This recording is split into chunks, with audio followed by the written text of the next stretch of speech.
Seterusnya saya menjemput Yang Berhormat Menteri di Kementerian Sains, Teknologi dan Inovasi. Silakan. Assalamualaikum warahmatullahi dan salam sejahtera.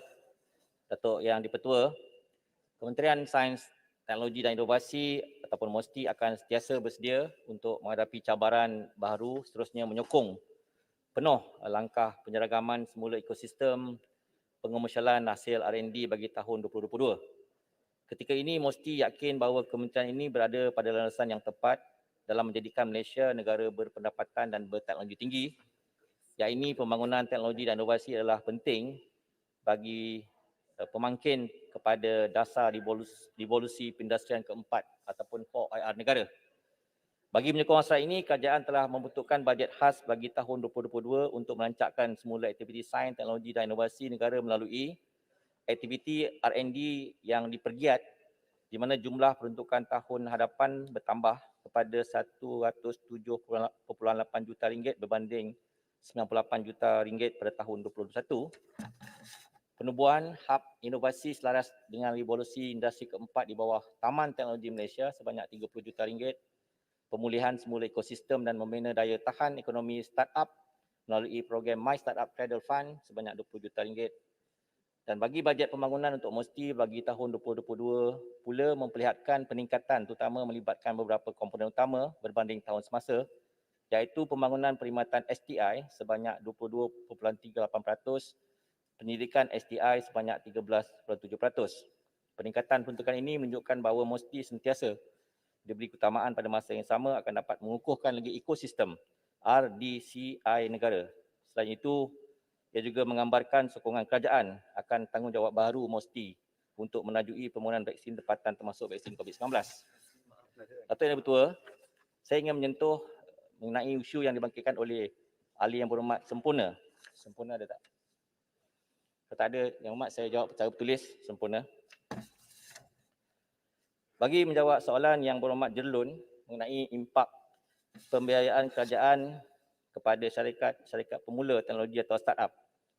Untuk makluman Yang Berhormat Jerlun, kerajaan melalui MOSTI telah pun melaksanakan program apa yang dipanggil pembiayaan dan pelaburan ke atas 828 syarikat startup dengan jumlah keseluruhan bernilai 4.23 bilion ringgit sepanjang rancangan Malaysia sepanjang 1 sampai 11. Program pembiayaan dan pelaburan ini dilaksanakan melalui 5 buah agensi pembiaya di bawah MOSTI, iaitu saya sebutkan Cradle Fund Sdn Bhd, Malaysia Venture Capital Management Berhad atau MEVCAP, Malaysian Debt Venture Berhad MDV, Kumpulan Modal Perdana KMP dan juga Malaysia Technology Development Corporation MTDC. Seterusnya di bawah rancangan Malaysia ke-11 Yang Berhormat Jelun, sebanyak 664 syarikat startup telah menerima pembiayaan dan pelaburan daripada MOSTI dengan jumlah peruntukan keseluruhan sebanyak 543 juta. Untuk makluman Yang Berhormat, pembiayaan dan pelaburan yang telah dibuat ini memerlukan jangka masa tertentu untuk mendatangkan hasil pulangan. Walaupun seperti yang dipohon, saya ingin maklumkan bahawa 6 buah syarikat startup telah tersenarai di bursa Malaysia dan di luar negara. Saya akan sebutkan iaitu the main market kita, syarikat nama Piven Berhad ditaja oleh MEVCAP, Sense of Holding Berhad oleh MEVCAP, Great Tax Technology MTDC. Untuk lead market, MCOM Holding oleh MTDC, SERS Berhad oleh KMP. Dan di London Stock Exchange, satu syarikat kita telah disenarai di situ iaitu Bion PLC oleh MTDC. Proses ataupun program pembiayaan atau pelaburan yang berterusan kepada syarikat startup di setiap peringkat perkembangan akan membantu sebenarnya entiti perniagaan tersebut untuk terus berkembang dan kita akan mengurangkan jurang kegagalan syarikat tersebut ataupun valley of debts. Dan antara impak dan kesan yang telah dicapai negara daripada program pembiayaan dan pelaburan oleh syarikat startup di bawah MOSTI untuk rancangan Malaysia ke-11 adalah seperti sumbangan ke atas keluaran dasar negara kasar atau KDNK berjumlah 29 bilion ringgit, peningkatan modal dana pembiayaan sebanyak 2 bilion ringgit, penciptaan peluang pekerjaan sebanyak 41,804 dan juga pendaftaran harta intelek sebanyak 129 dan pemasaran harta intelek sebanyak 158 contoh MTDC. Dan juga peningkatan ke atas kadar pengomersialan produk dan perkhidmatan sebanyak 81%.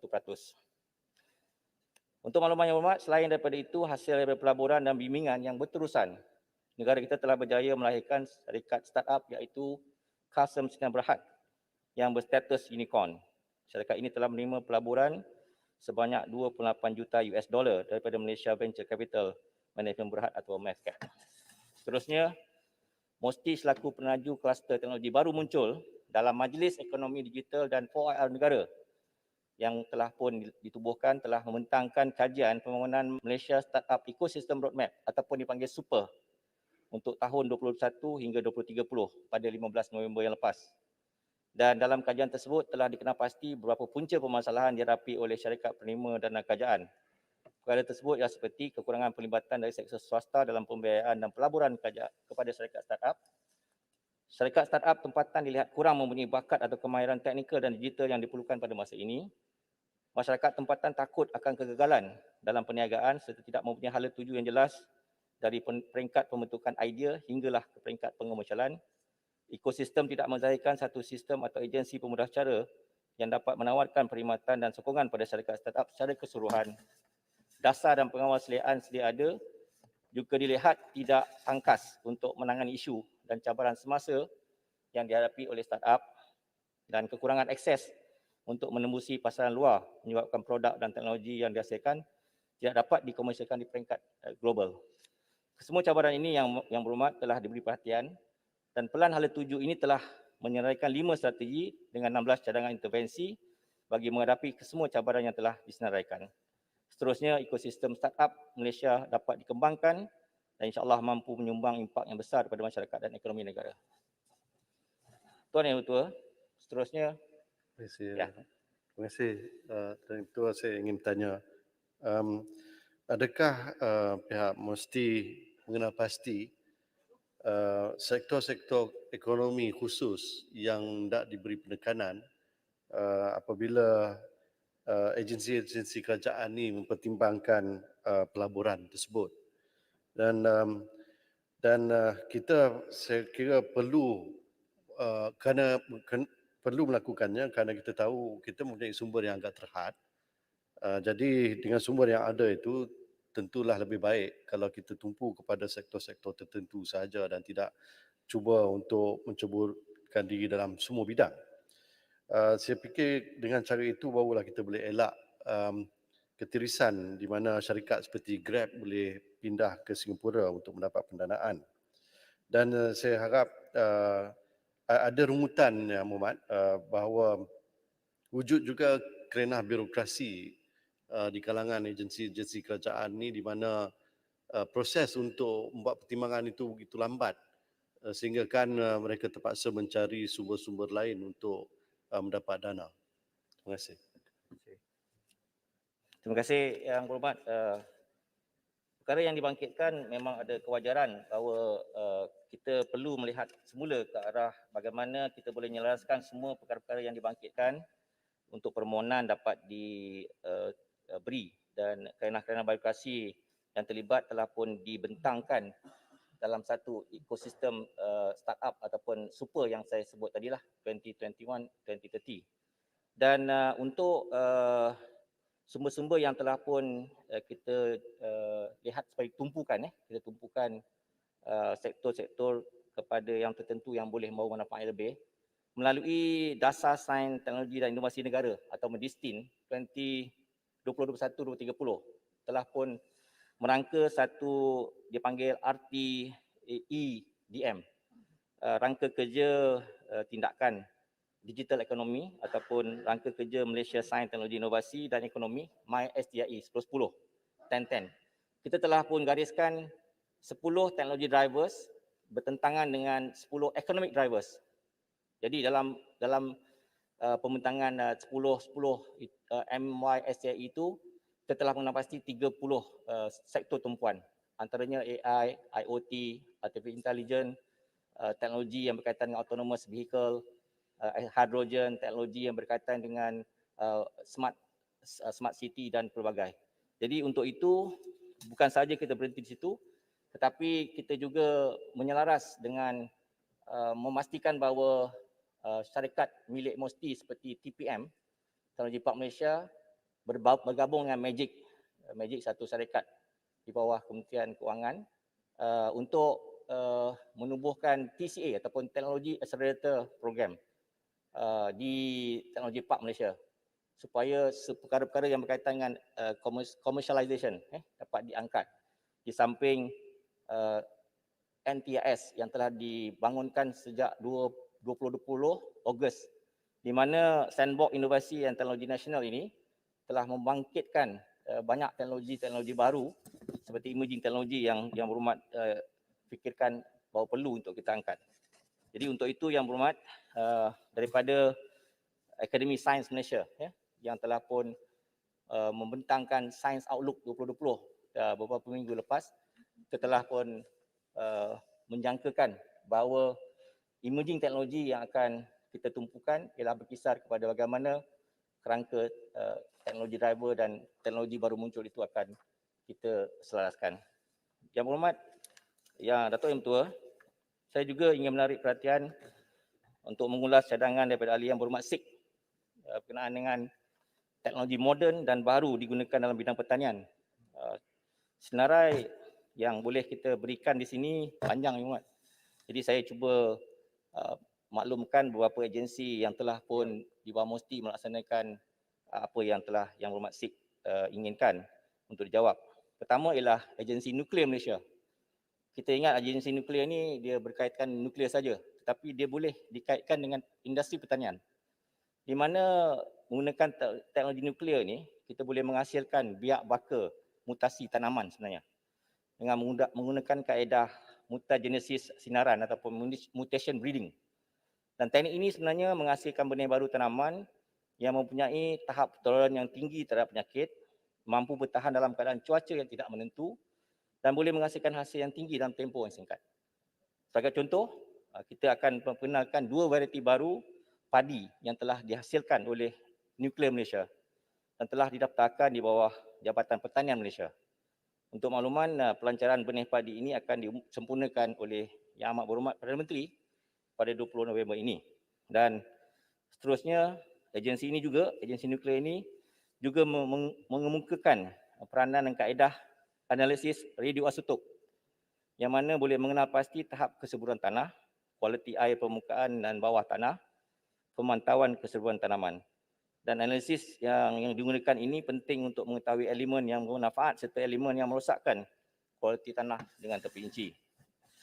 Selain itu, agensi nuklear juga telah membangunkan produk seperti biobaja yang mengandungi beberapa jenis mikroorganisma yang berfungsi sebagai nutrien makro dan juga membangunkan produk daripada bakteria AP ataupun Acinetobacter baumannii untuk meningkatkan nutrien atmosfera. Melalui agensi nuklear juga, kita juga telah pun memperkenalkan apa yang dipanggil oligoketosan, iaitu ketosan tersinar, Radiation Process Cytosan atau singkatan RPC dengan izin. Yang inilah berfungsi sebagai penggalak pertumbuhan pokok dan juga penggelisit tumbuhan yang dihasilkan menggunakan teknologi sinar gamma. Dan RPC ini merangsang penjambahan biji benih lebih 90% dan meningkatkan hasil tuaian lebih 25% atau 20%. Dia menambah baik sistem daya tahanan tumbuhan terhadap penyakit dan meningkat kualiti pertumbuhan baik padi, gaharu, pelbagai tumbuhan tanaman serta biak baka kultur pisang dan nanas. Yang berhormat Tuan Ibu Ketua, selain itu agensi yang terlibat seperti Agensi Angkasa Malaysia juga membantu sektor pertanian dalam memastikan Kementerian Pertanian dan Industri Makanan melalui Jabatan Pertanian membangunkan sistem maklumat geospasial tanaman padi yang mana ia merupakan satu sistem aplikasi berteras teknologi angkasa, khususnya teknologi remote sensing dan juga sistem penentu kedudukan global GNSS serta teknologi berkaitan dengan sistem maklumat geografi dan juga teknologi maklumat komunikasi ICT. Dan daripada pengoperasian keberkesanan sistem Mak Geopadi yang dibangunkan oleh agensi Angkasa Malaysia ini, dia telah bekerjasama dengan 12 pihak berkuasa jelapang padi negara kita. Antaranya ialah membolehkan pemantauan 100% keseluruhan jawapan padi, penjimatan masa turun ke lapangan sebanyak 50%, penjimatan subsidi kerajaan hingga 10%, dan memanfaatkan 192,663 pesawah di seluruh Malaysia. Agensi ketiga yang terlibat dalam membantu dan berperanan dalam membangunkan pertanian negara Nano Malaysia Berhad. Nano Malaysia Berhad turut juga menghasilkan bahan termaju nanoselular dari tandan kosong kelapa sawit di mana dapat mengitas semula lambakan sisa biojisim daripada ladang kelapa sawit, seterusnya mewujudkan ekonomi ataupun ekosistem sirkular ekonomi berkonsepkan waste to wealth. Dan dia mempunyai teknologi tinggi untuk dibangunkan meliputi membangunkan produk perubatan dan penjagaan kesihatan, kosmetik, elektronik, cat, salutan, penapisan dan juga sel bahan api. Antara lain ialah Institut Bioteknologi Kebangsaan Malaysia juga membantu dan juga seterusnya cadangan untuk penambahbaikan sektor pertanian di bawah MAFI iaitu penggunaan beberapa teknologi agro seperti mengombosakan robot kecil dalam IoT ataupun Internet of Things, internet kebendaan dalam bantu petani melakukan tugas berbahaya seperti penyemuran racun perosak dapat dikurangkan melalui guna tenaga manusia. Robot ini dipanggil Farm Assist Robot for Multi Operation ataupun FARMO. Tuan Ibu Ketua, selain dari itu melalui cadangan penggunaan teknologi penambahbaik sektor pertanian MAFI, kita juga telah pun membantu supaya teknologi aplikasi sensor dan analitik untuk penyediaan rumah hijau serta dalam penyediaan spektrum geografi yang lengkap sistem maklumat GIS dan perkhidmatan berkaitan IT untuk kejuruteraan luas, pintar dan perindustrian aplikasi sektor awam dan swasta. Contoh, pelbagai tanaman yang dapat dipupuk menggunakan kaedah ini termasuk penjagaan yang rapi untuk pembangunan tanaman sayur-sayuran. Tuan Ibu Ketua, saya ingin memaklumkan sikit tentang apa yang dibangkitkan oleh Yang Berhormat Sempurna. Sempurna tak ada sini Yang Berhormat, tapi saya ingin membangkitkan pertanyaan yang telah pun dibangkitkan iaitu berkenaan dengan penyokong, kita menyokong cadangan supaya teknologi Internet of Things ataupun Artificial Intelligence dijadikan trust Industrial Master Plan supaya ekonomi negara dapat mampu bersaing di tingkat global. Untuk makluman Yang Berhormat Sempurna dan Datuk Ketua, pada 1 Julai 2021 yang lepas, dasar revolusi perindustrian 4IR negara telah lancar. Sebanyak 5 teknologi trust dikenal pasti di bawah dasar itu iaitu pertama kecerdasan buatan ataupun Artificial Intelligence, Internet of Things IoT, blockchain dan teknologi ledger teragih ataupun DLT, bahan termaju atau advanced material dan juga pengkomputeran awan, cloud computing serta analisis data raya, big data analysis. Dan apa yang telah pun kita laksanakan, kita telah masukkan ke semua 5 teknologi trust ini supaya diguna pakai dalam Industrial Master Plan yang akan dikemukakan oleh kerajaan dalam masa yang terdekat. Tuan Ibu Ketua, sekian saja maklum balas saya untuk kali ini dan sekali lagi ucapkan terima kasih kepada Yang Berhormat yang telah mengambil bahagian dalam perbahasan bajet 22 MOSTI kali ini. Terima kasih. Terima kasih Yang Berhormat Menteri. Sekarang saya persilakan Yang Berhormat Menteri